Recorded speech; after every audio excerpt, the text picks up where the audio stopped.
And again, please give him a big hand.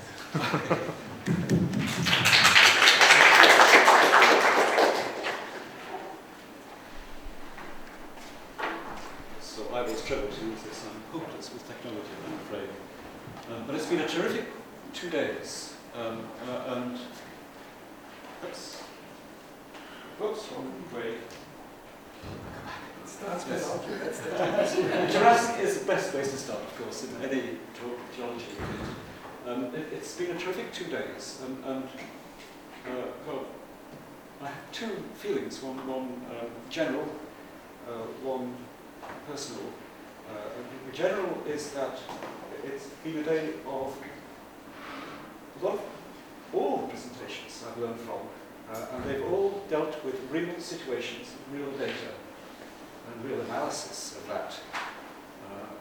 And made a comment to us about just now. It's the first week of it where the Anthropocene has turned into, if you like, a real science. It's not, it's not the freak part of the conference. There's something different, which you show as being something very different. You've made it work. And I think that is a terrific achievement. And that work is actually the thing that will help us cope with it and make us understand it. And of course, because of, there's been a whole succession of these terrific talks, I fear we now might be going from the sublime to the slightly ridiculous in my attempt of being asked to summarize the Anthropocene and what it is. So to go from the proper detail of what's happening and the proper analysis of it into something that is quite wiser. Nevertheless, I should start and try and give my overview and again go back to my roots of geology, of this as a potential part of geology, where it started and may still go on. And of course, that is the basis. That is the context, where the idea and the name came from. And it's 4.5 billion years of history, very crowded, very complicated, far more than I can get into my head. These names are all given, again, go back, to try and make that history manageable, for geologists and other people who have to deal with geology. There are quite a lot of them, but not so many that, after a while you don't get used to them and find out where they are and learn to communicate and navigate around and so on. But it is an immensely bureaucratic exercise constructing this, with at least 4 levels of bureaucracy involved in suggesting, testing, analysing, agreeing and ratifying a unit. And of course, we are up in this top left-hand corner of it, with formally where we are. Here, this is where we started. We might still end, of the Pleistocene and the Holocene, these two blocks of the thing. There are a series of epochs, it says. So the epoch is what we normally use. It's the time interval. The series is what the geologists are concerned about. It is the rock units which they deal with, which represent the time. And there's also sort of a bigger hierarchical structure of names. And even in that, these epochs are divided into smaller units,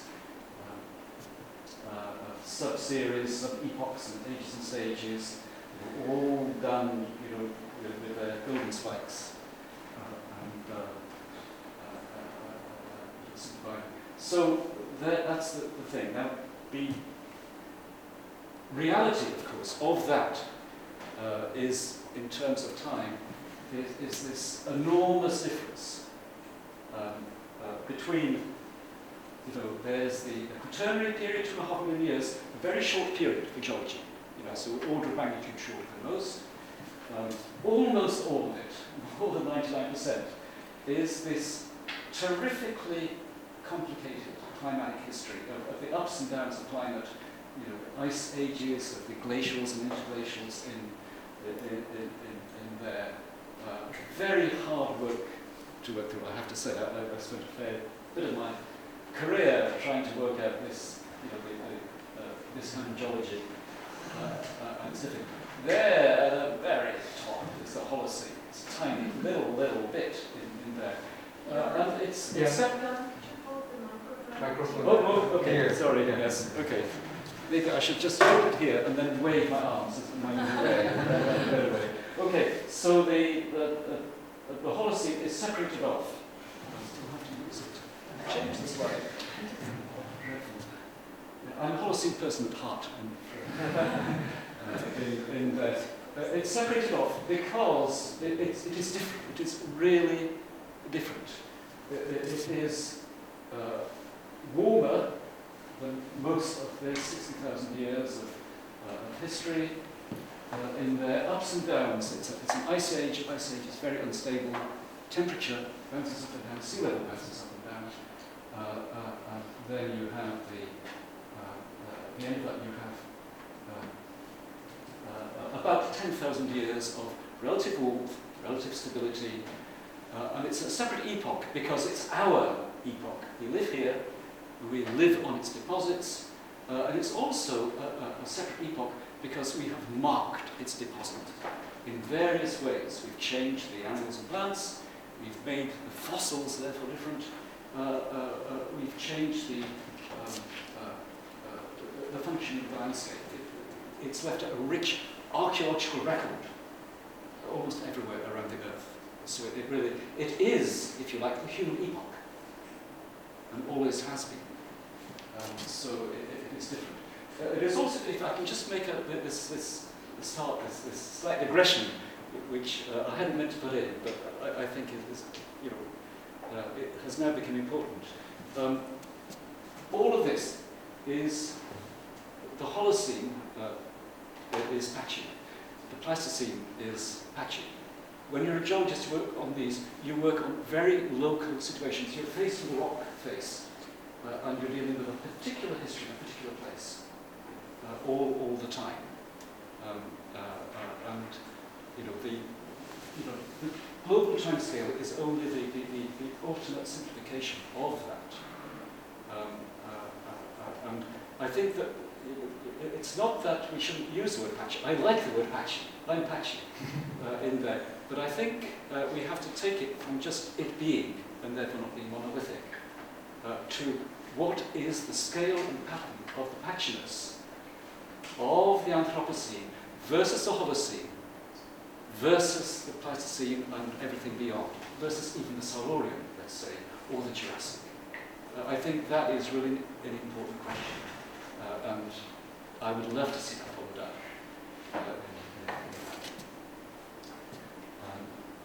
Okay, so the Anthropocene, of course, we'll go through this fairly quickly because it's such a well-known story now. The new geological time interval, that famous afternoon, the year 2000, an IG meeting in Mexico, with Paul Crutzen, having spent an afternoon or a morning, I'm not sure people still remember, listening to a whole set of presentations about stratigraphic data. This is an atmospheric chemist, the Nobel laureate, and all of that, listening to a degree of presentations about the history of the last 2,000 years, the pages, project, and being told about global change in what was always used as terms the Holocene, and his outburst saying, "No, this doesn't work. The word no longer makes sense because things have changed too much. The Holocene is no longer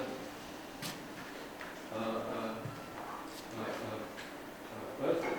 And so, the idea and the term, of course, was developed there. And the key thing is that it is in opposition, it is in contrast in relation to the Holocene.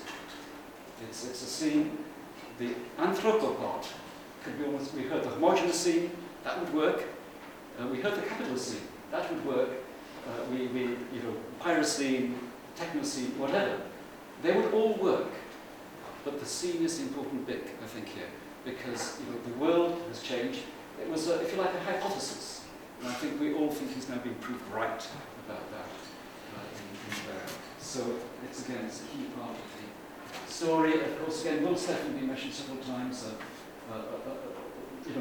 Amazing in many, many ways as a human being, at least. The use of this epoch, this word, this successor to the Holocene, in a whole set of publications in the best part of the decade,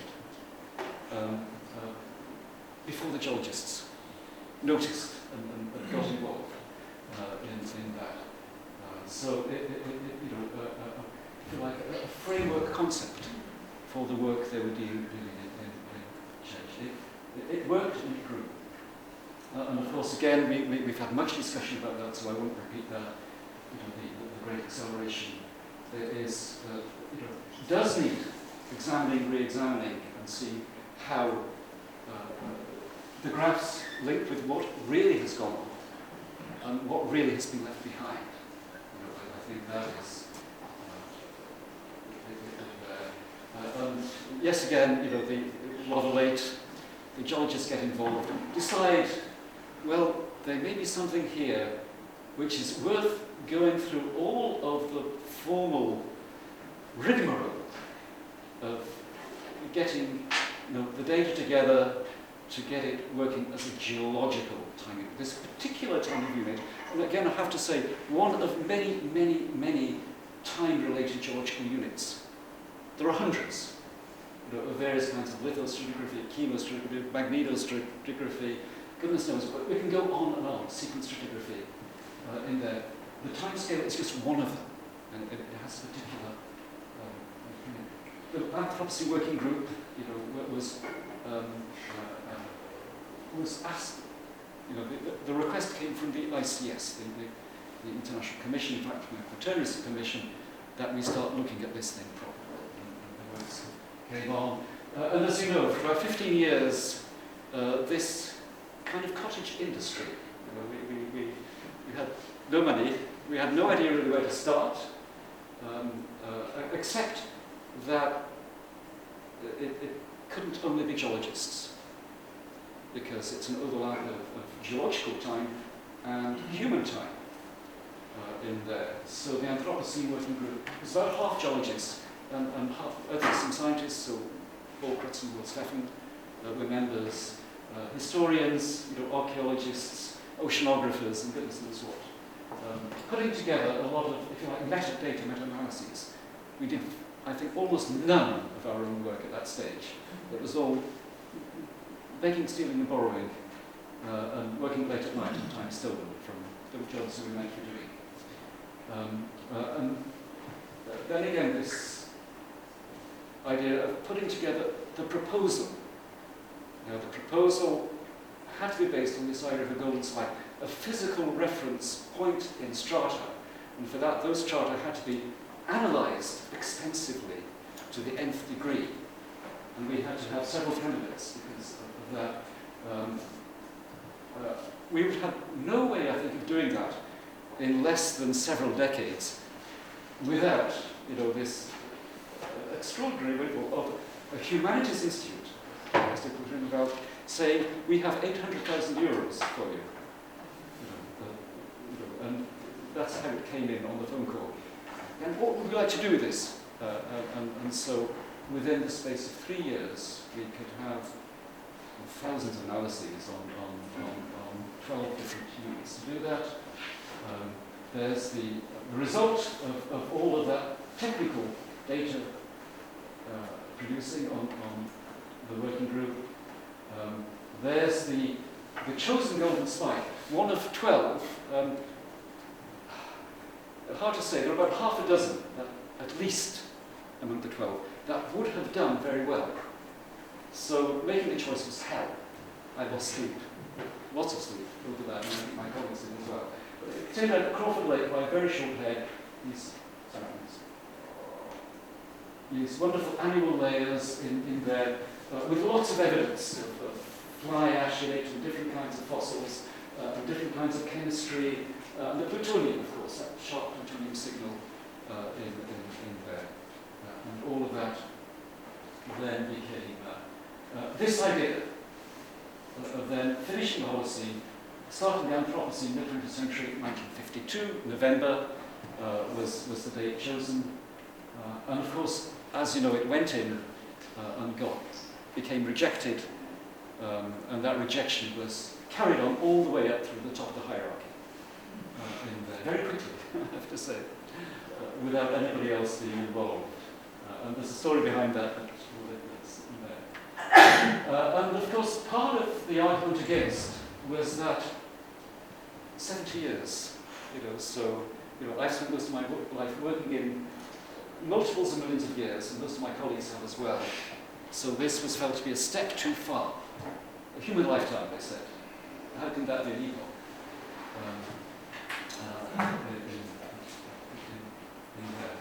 So there it is, that last 30,000 years. So we have 2.5 million years, 800,000 years, 30,000 years, again with this rather slow change up, from of carbon dioxide from Pleistocene up to the Holocene, all steady, and then just this this human lifetime here, this red line. And of course, the alternative idea of the Holocene, one of quite a few alternatives, but this is the one that the due authorities put their weight behind, of saying, well, humans have been altering the Earth for, and it's a logarithmic scale, so for hundreds, thousands, tens of thousands, and hundreds of thousands of years in there, and there should be an Anthropocene event, basically a kind of very transgressive summary of all human impacts on Earth. It's a valid idea, but it is completely different, almost completely different from the Anthropocene of Paul Crutzen and Will Stephan. So that's where it is formally still. The Anthropocene is informal. So let's see what has been left of the reality of what it is in there. And just, if you like, remind of why the idea was developed in the first place. And again, what is its characters once we start looking at it from the point of view of a geologist? And then you get right down to the fundamentals, which is the minerals. There's hardly anything more fundamental than a mineral when it comes to putting together a planet. And the Earth has about 5,200 named, defined natural minerals. Most of those are exceedingly rare. I haven't heard of most of them. I work with about a few dozen mostly when I work on that. And how have minerals changed? And again, to me, this is again one of the key graphs, built on the work of the American mineralist Bob Hazen, who realized that minerals evolved as the planet evolves. So 5 billion years ago, before there was a planet, you had a few dozen in cosmic dust. Then you begin to grow a planet, and the chemistry stretches out. So you grow a few hundred and a few thousand minerals. The little step here is when oxygen arrives after photosynthesis. So you grow a lot of oxides and hydroxides, and then you stay more or less the same, about 5,000, until, and that is the Anthropocene on there. And again, you look in more detail, and then you go to the data of the mineral chemists who gather all this data. And again, it is the great acceleration of minerals. When this graph was produced, it went up to 70,000. The first version of the graph was at 180,000. Just about 10 years later, it's doubled. So the number of synthetic inorganic crystalline compounds is science fiction, I think, by now. It's extraordinary. Again, most of those are rare. Some of those are now very common. Aluminium metal is barely found in nature, usually microgram amounts, just here and there. But we have happened to have produced more than 500 million tons of it, enough to coat all of the USA and part of Canada in aluminium kitchen foil. Plastics, again, it's become, again, in the lifetime of the research into the Anthropocene, that is in 20 years, has gone from not an environmental subject at all into being one of the big issues. From about 210, 215, these things became known as being geology. And again, about 10 billion tons of these things, enough to coat the world, the whole Earth, in cling film. Again, when this beautiful model was made, one layer was enough. Now it's 2 layers of cling film in there. And of course, it's going everywhere. Bottom of the sea, every beach you can possibly find on Earth, the tops of mountains, it's blown, in our bodies, it's present. So it is a new geological phenomenon. Being part of new rocks, and again, another thing of that, 70 years is a short time, but in that 70 years, there's probably been more than an order of magnitude more sedimentation, most of human caused, by machines like this, making, moving, transporting sediment, growing again. So the amount of stuff in mining, in landscape planning, urbanization, and so on, has really, gone up to more than a third of a trillion tons on Earth, enough to start mapping it, so one can map anthropogenic and Anthropocene strata, particularly in urban areas but around the Earth. Concrete, again, this extraordinary new rock, which has become, again, since the mid-20th century, the rock of choice for pretty well every city on Earth. That 500 billion tons, is a kilo of concrete for every square metre of the earth, land and sea, or a complete planet with a 2 millimetre thick shell of concrete. And there. Carbon, again, this is, we've seen this diagram several times of it and worked through the detail. But I think the point, again, is that within this time scale, 90% of this stuff has been burnt. And within this time scale, humans have used more energy, mostly from that, than they used in the entire 10,000 plus years of the Holocene. So, the difference is striking. The classic diagram of CO2 going up. And again, this, another 30,000 year diagram, showing the same thing as we've shown a little bit before. The same for methane, even more so than for CO2, carbon dioxide, and that. Temperature is just about beginning to catch up with that. So again, it is a difference between a horizontal and a vertical line on a graph like that. And you can take that evidence further back with fossil air in polar ice and see the ups and downs of carbon dioxide going back 400,000 years here, now going back 800,000 years. And again, humans around for most of this time affecting the planet significantly for about 50,000 years, but only now transforming the planet. Again, the Crutzen idea that this has moved onto a different scale. And of course, it's a scale that is now politically significant. We're feeling it. It is in the news most days. At this time, when we started work on this, we could still say that climate change was an incipient part of the Anthropocene. And we didn't talk about it much in those early papers. move on a decade, and it is now become a key part. So things are moving quickly. Again, just a diagram. Again, because of that, the AWG is spending more time in politics, arguing with climate change denialists.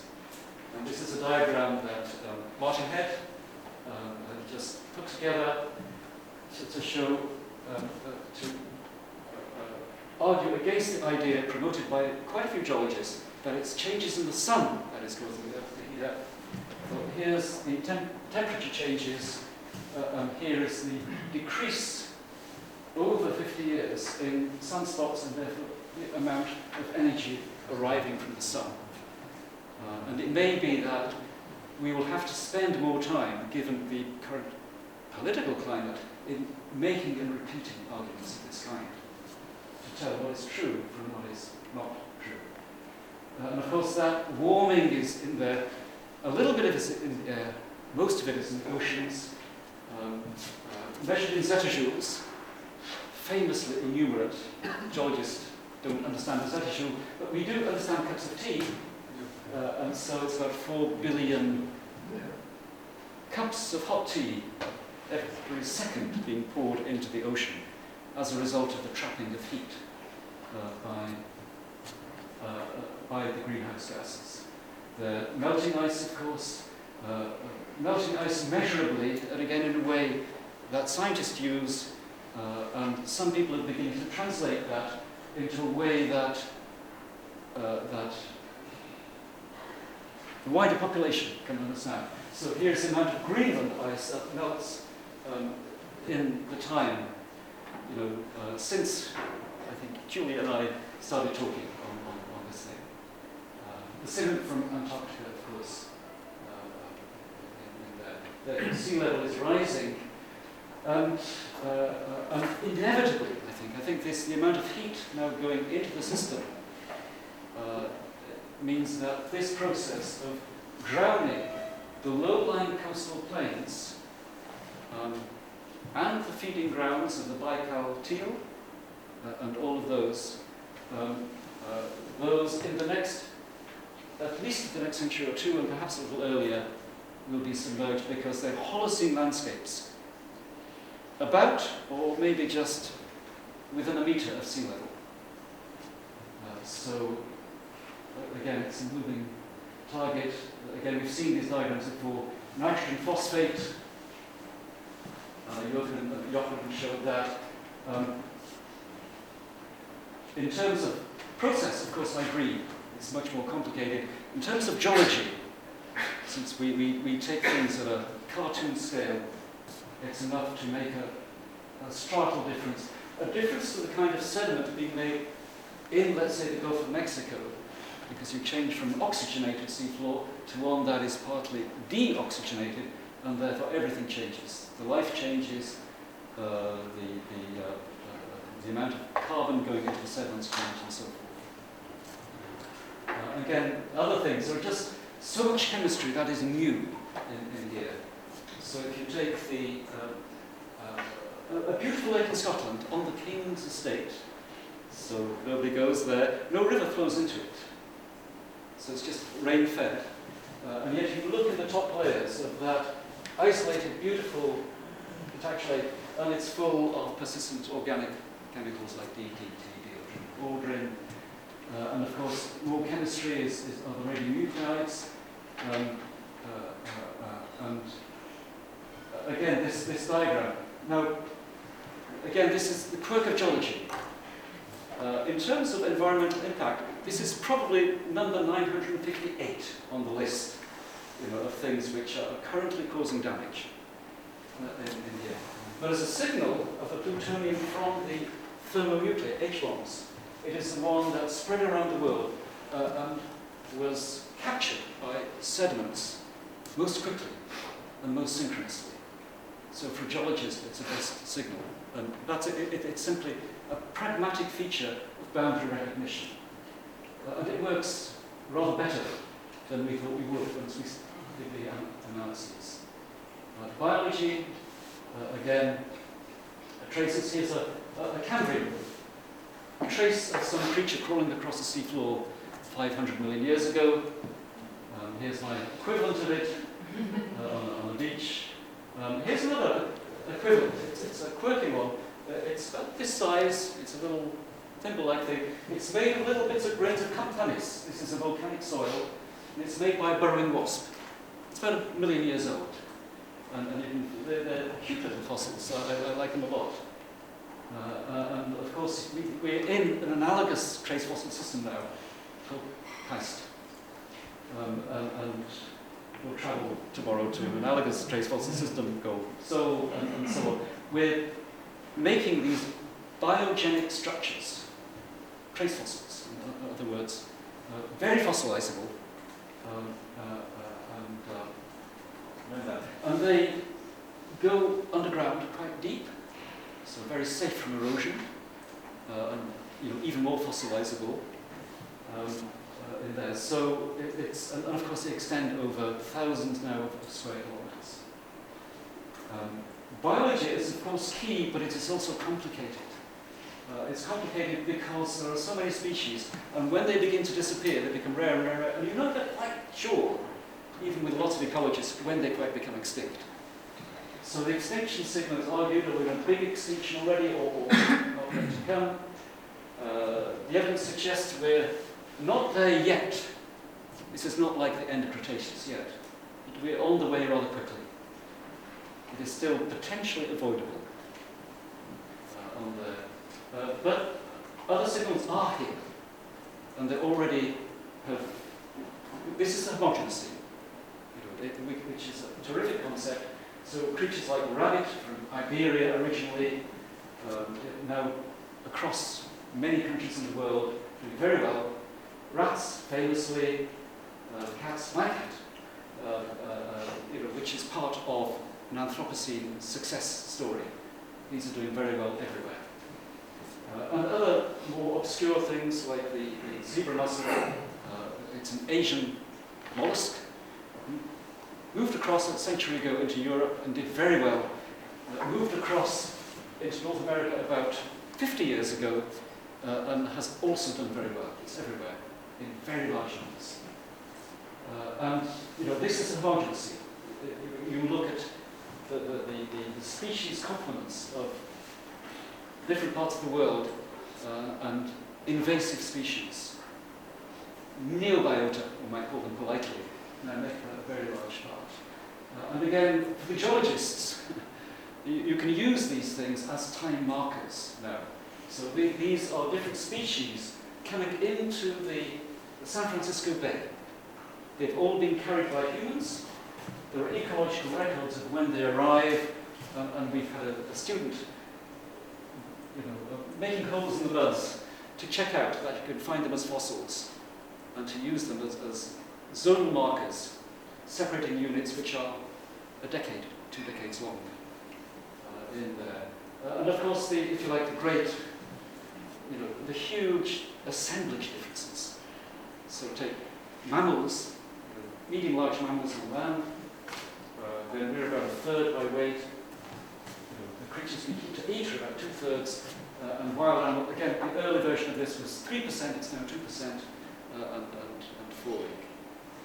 So again, this is unprecedented in any kind of geology. The chicken, we've had the Anthropocene chicken already 2 or 3 times.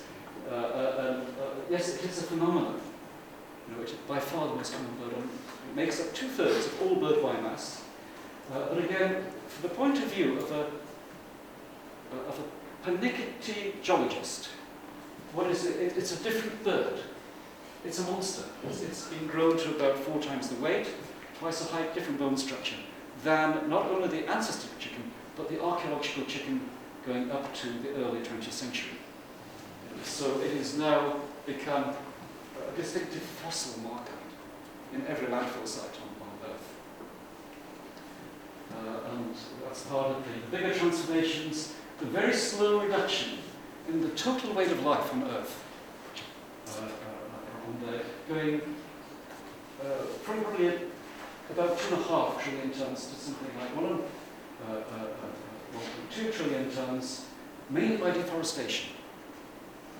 So that is a very large And as that biomass has gone down, the technological mass has gone up. Everything we build, Geist, for instance,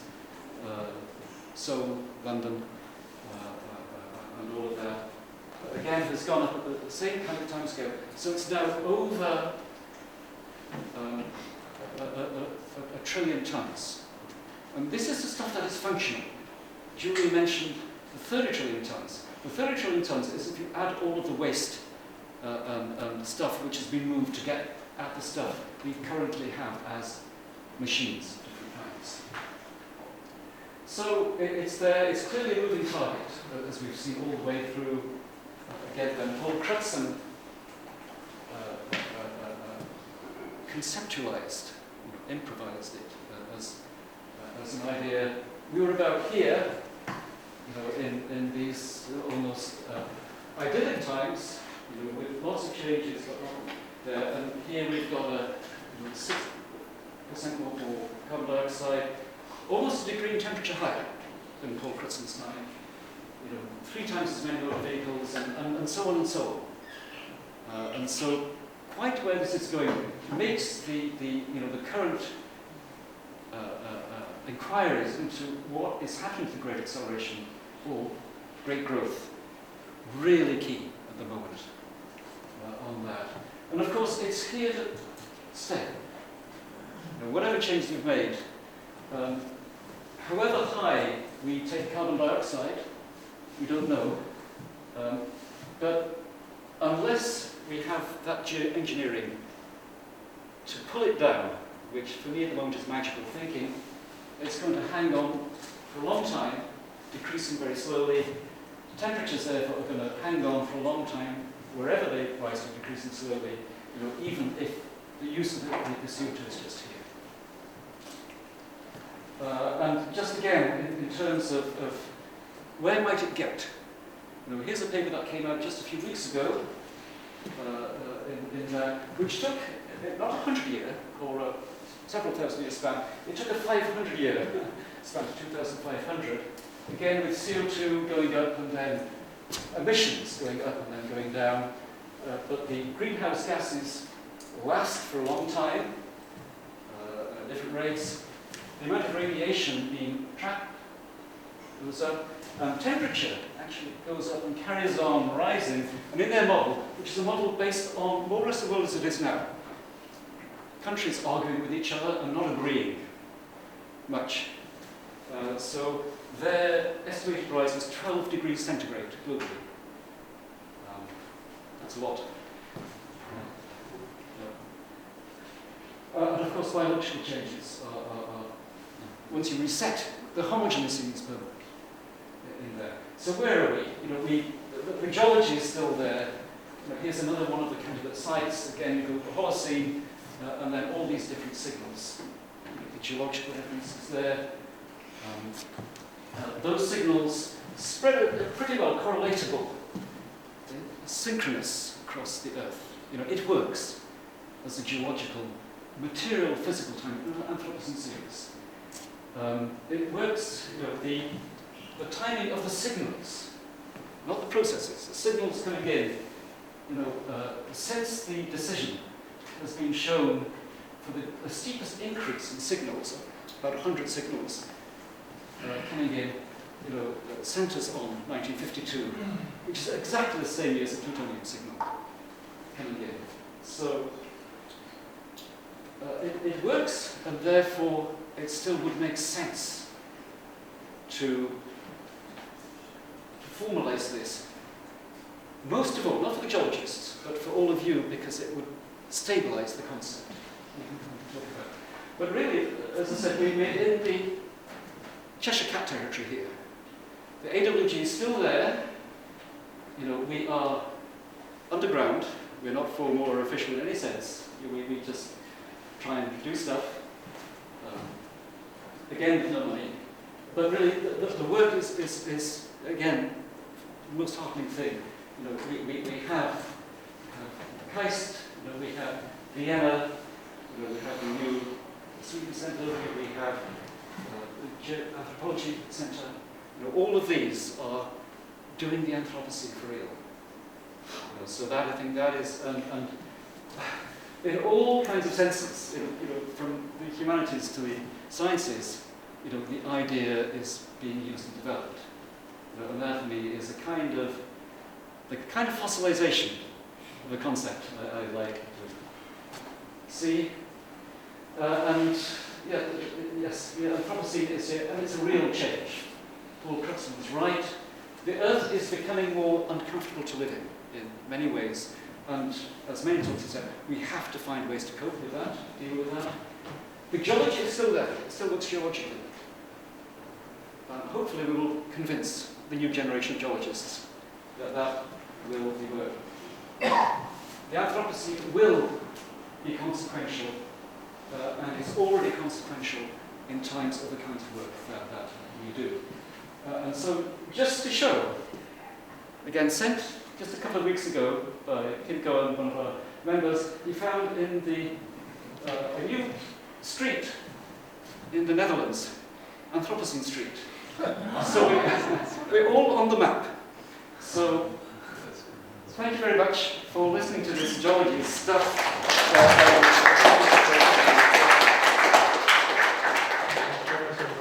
Very interesting talk. Many hands raising. Thank you, Ian, for the really detailed evidences about the Anthropocene, and I'm really convinced.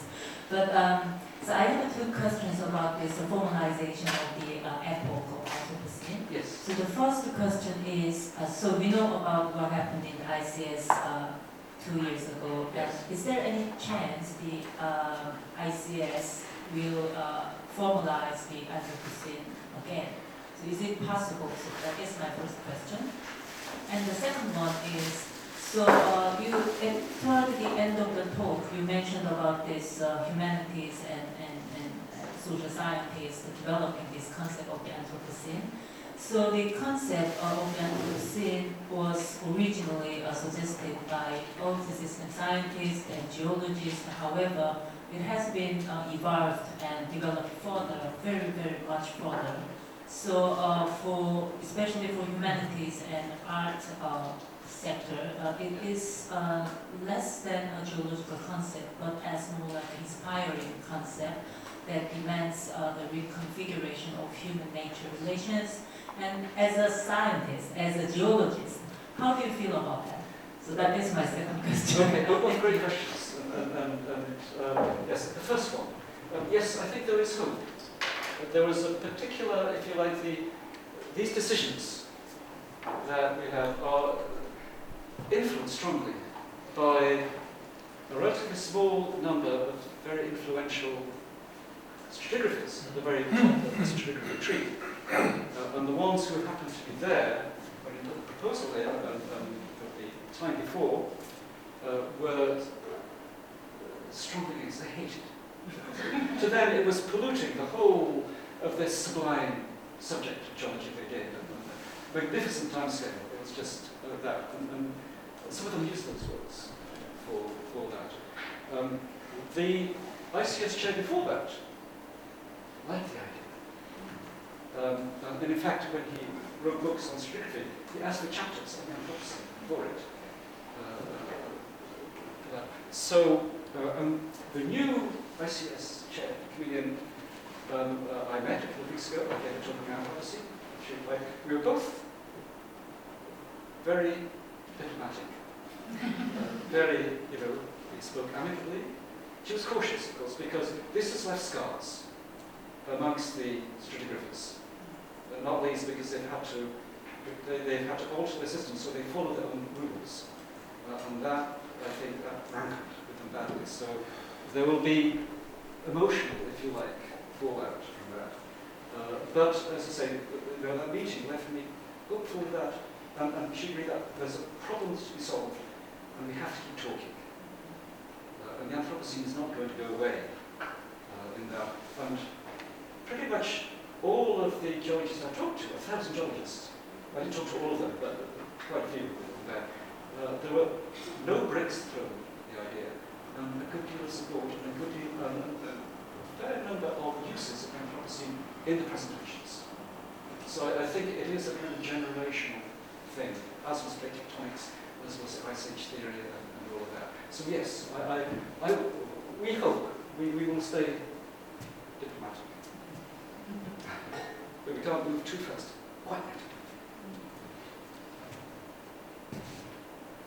Thank you so much for your great presentation.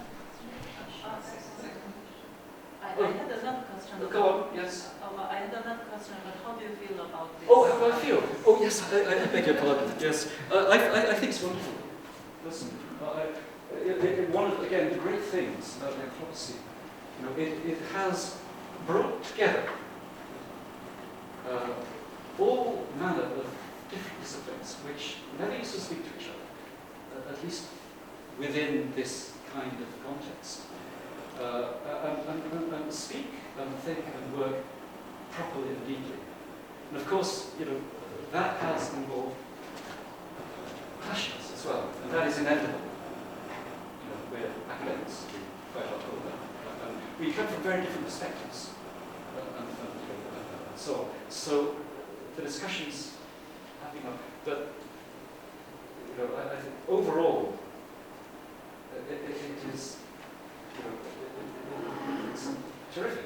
Personally, it's been terrific to meet and talk with you all, with all the people I've talked to, as this idea has come through.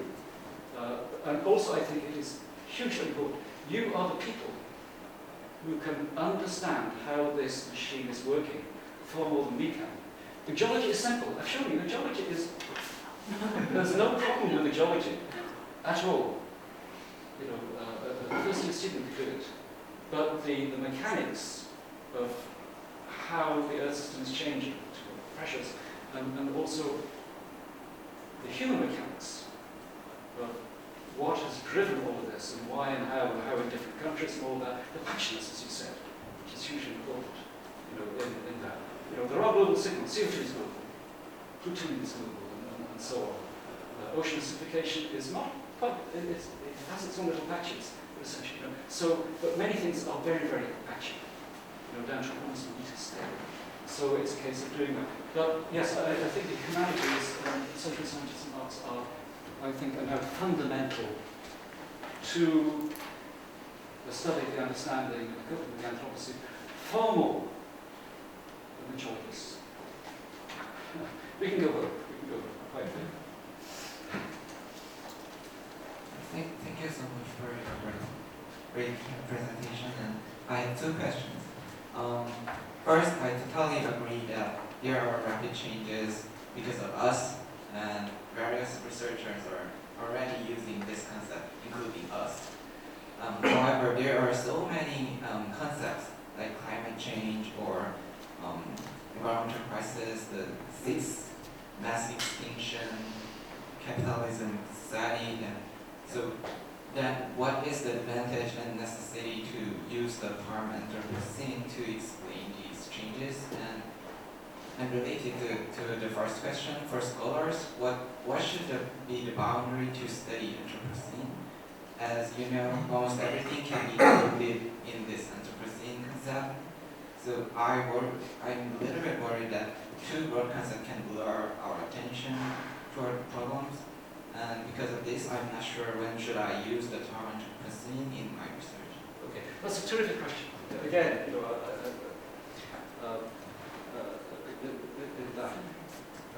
you're quite right.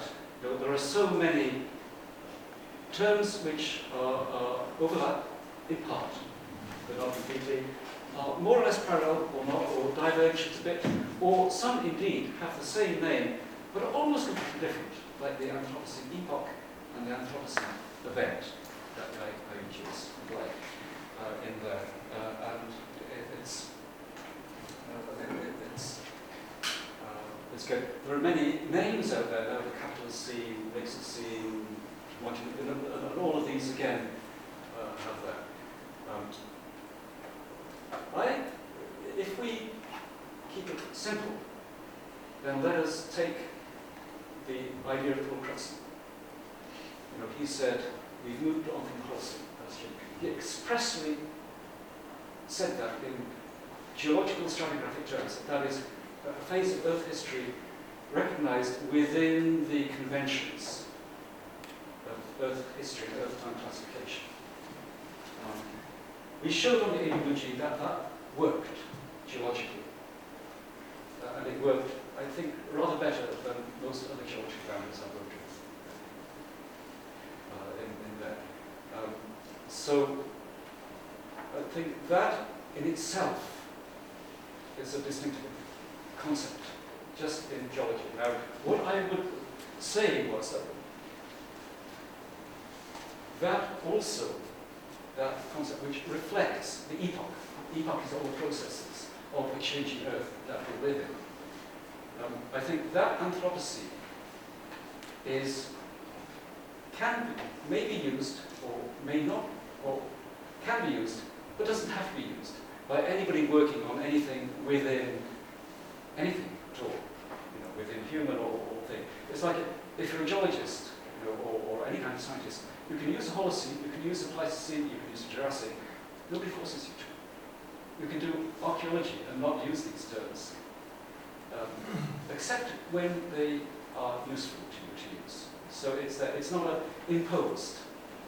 It's one particular kind of timescale. It's just one timescale within geology, one of hundreds, which is only a portion of the timescales everywhere that we use, including calendar years. So I think you use it when that. You can, I think, it's useful to have the strict definition when you're doing quantitative work. You want to compare rates of CO2 increase and so on. In all geology, a consistent shot boundary has been found to be useful. So I think it is that of the Anthropocene as well. If you're talking, but also you can say Holocene, in rather more generally. 20 years ago, Holocene used to be 10,000 years ago. Then the boundary got formalized to be 11,700 years ago. The concept didn't change. People didn't use the word in a different sense.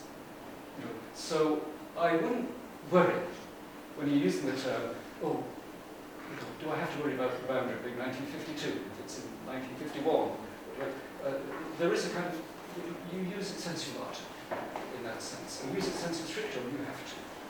But I think the fundamental thing of an Earth system change,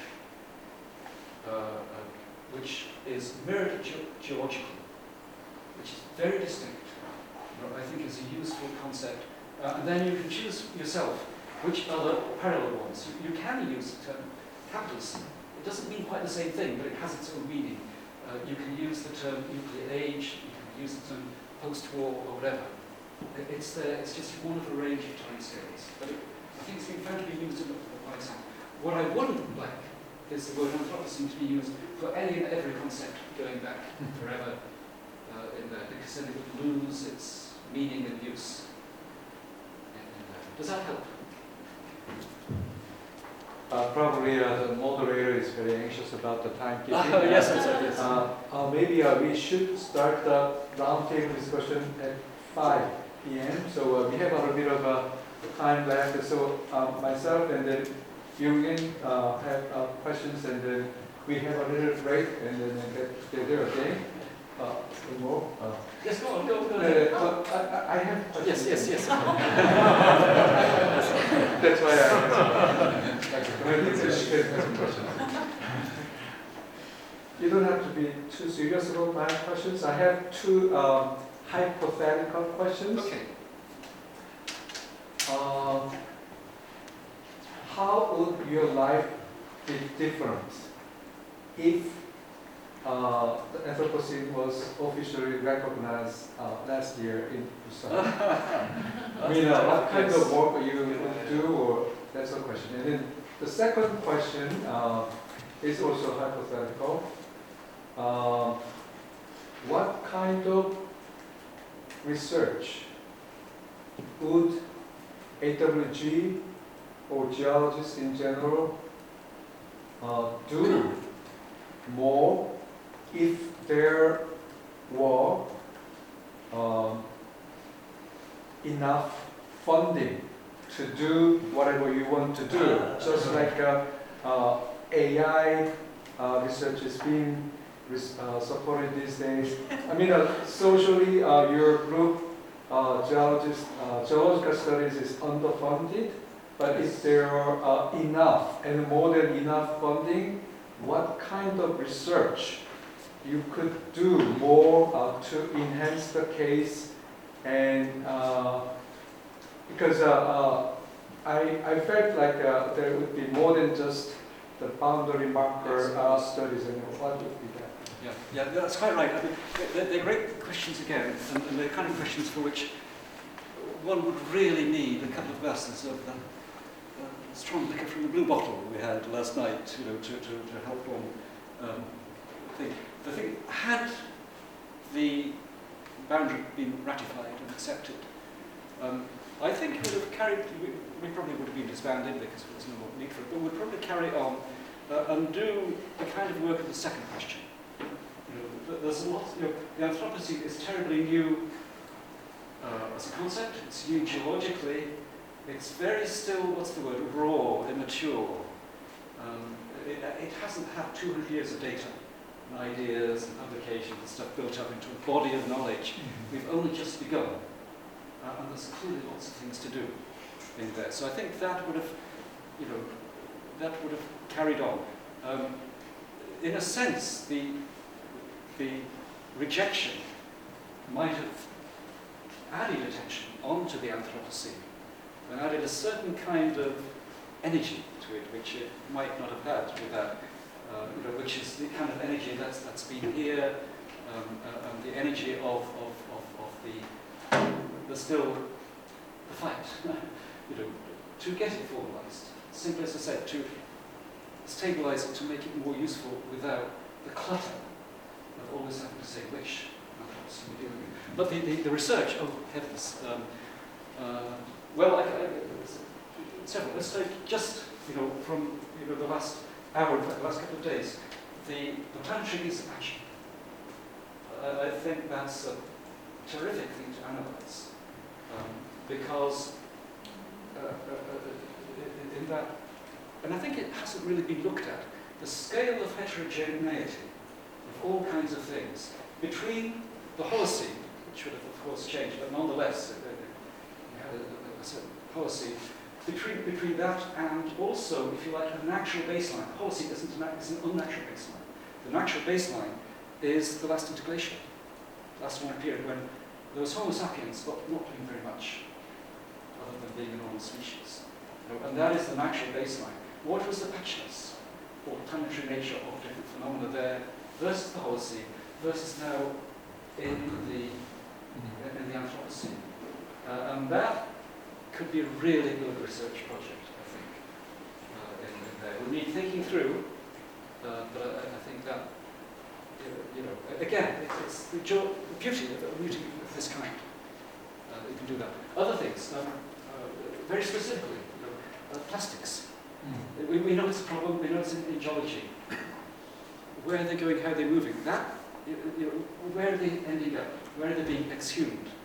At what stage do they stop becoming toxic when they're buried deep enough? It's a whole new kind of geology which has only just begun. And it would be fun to try and make, again, I think it's the job of the Anthropocene Working Group to make the rather larger scale assessments of it in relation to the time scale. There are lots of detailed studies that are going on, being done, but to try and pull it all together, again, I think that would be great. The business, the biological stuff, the work that Mark Williams is doing, for instance, on tracing neobiota. He's done great stuff, but it's just the beginning of it, so we'll go on and on that. But lots of work to do. And of course, that's just the geology. When you think of the human environment, geology, politics, social, then there's a whole raft of questions in there which are also part of the domain of that. I can answer my question in favor of the coffee break, and I will bring it up in the panel discussion. Oh, right. Yes. There's one question there. Yes.